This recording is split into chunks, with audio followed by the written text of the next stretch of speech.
Assalamualaikum warahmatullahi wabarakatuh. Perkenalkan, nama saya Natasha Aprilia dengan NIM 21042181. Baiklah, pada video kali ini saya akan mempresentasikan dan menjelaskan mengenai evaluasi sistem pemerintahan berbasis elektronik pada mata kuliah Sistem Informasi Manajemen, dosen pengampu Bapak II Permana STMT.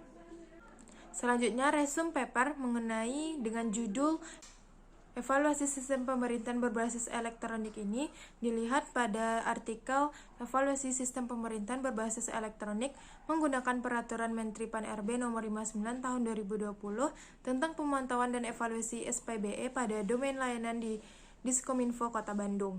Pertama, ada dasar teori. Sistem pemerintahan berbasis elektronik atau yang disebut dengan SPBE merupakan penyelenggaraan pemerintahan yang memanfaatkan teknologi informasi dan komunikasi untuk memberikan layanan kepada pengguna SPBE yang ditujukan untuk menciptakan tata kelola pemerintahan yang efektif, efisien, terpercaya, terbuka, dan akuntabel serta pelayanan publik yang berkualitas. Yang kedua, ada Peraturan Presiden nomor 95 tahun 2018 yang merupakan tentang sistem pemerintahan berbasis elektronik yang menjelaskan bahwa untuk dapat memiliki tata kelola yang terpadu, diperlukannya suatu sistem yang dapat membuat data saling terintegrasi satu dengan yang lain, di mana hal tersebut dapat terwujud dengan adanya sistem pemerintahan berbasis elektronik. Kemudian ada Permen Pan-RB nomor 59 tahun 2020 yang menjelaskan dan mengatur tentang metode pemantauan dan evaluasi SPBE. Permen Pan-RB nomor 59 tahun 2020 merupakan peraturan yang disusun dengan hasil revisi dari Permen Pan-RB nomor 5 tahun 2018. Pelaksanaan evaluasi berpedoman pada Permen Pan-RB nomor 59 tahun 2020 dengan rekomendasi metode pelaksanaan evaluasi dilakukan dengan observasi lapangan, forum group discussions, dan penilaian mandiri terhadap data dukung yang didapatkan.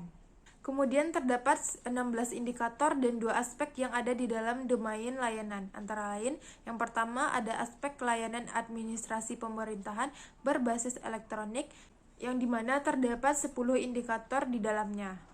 Yaitu pertama, tingkat kematangan layanan perencanaan, kedua, tingkat kematangan layanan penganggaran, 3, tingkat kematangan layanan keuangan, 4, tingkat kematangan layanan pengadaan barang dan jasa, kelima, kepegawaian, keenam, kearsipan dinamis, ketujuh, barang milik negara atau daerah, kedelapan, pengawasan internal pemerintah, kesembilan, akuntabilitas kinerja organisasi, dan yang ke-10 yaitu tentang tingkat kematangan layanan kinerja pegawai. Selanjutnya aspek kedua yaitu layanan publik berbasis elektronik, di mana terdapat ada 6 indikator di dalamnya. Yang pertama, tingkat kematangan layanan pengaduan pelayanan, kedua, tingkat kematangan layanan data terbuka, 3, tingkat kematangan jaringan dokumentasi dan informasi hukum atau JDIH, keempat, tingkat kematangan layanan publik sektor 1, kelima, tingkat kematangan layanan publik sektor 2, dan yang keenam, tingkat kematangan layanan publik sektor 3. Hasil dari pembahasan tersebut didapatkan bahwa hasil evaluasi yang didapatkan mendapatkan nilai indeks domain layanan SPBE sebesar 3,16 dengan predikat baik. Kemudian dengan rincian indeks setiap aspek yakni aspek layanan administrasi pemerintah berbasis elektronik sebesar 2,5 dengan predikat cukup baik dan layanan publik berbasis elektronik sebesar 4,16 dengan predikat sangat baik. Selanjutnya ada rekomendasi dari hasil penelitian tersebut. Penulis memberikan sebuah rekomendasi solusi yang berguna untuk membantu meningkatkan nilai tingkat kematangan pada domain layanan SPBE yang dimana rekomendasi tersebut antara lain.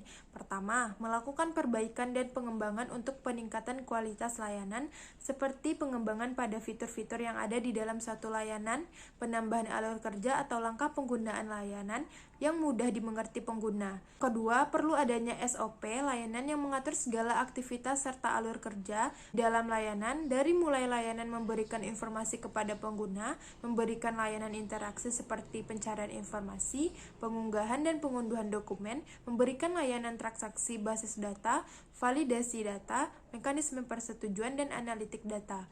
Kemudian yang ketiga adanya kontrak, perjanjian dan peraturan yang mengatur sistem kolaborasi di dalam suatu layanan sehingga alur kerja sistem layanan yang berkolaborasi lebih terstruktur dan efisien. Yang keempat, yaitu melaksanakan evaluasi secara berkala terhadap kinerja layanan terkait penggunaan aplikasi untuk mengetahui sejauh mana aplikasi telah memberi dampak positif untuk entitas instansi maupun entitas eksternal. Baiklah, sekian penyampaian materi dari saya tentang evaluasi sistem pemerintahan berbasis elektronik. Apabila ada kesalahan, mohon dimaafkan. Wassalamualaikum warahmatullahi wabarakatuh.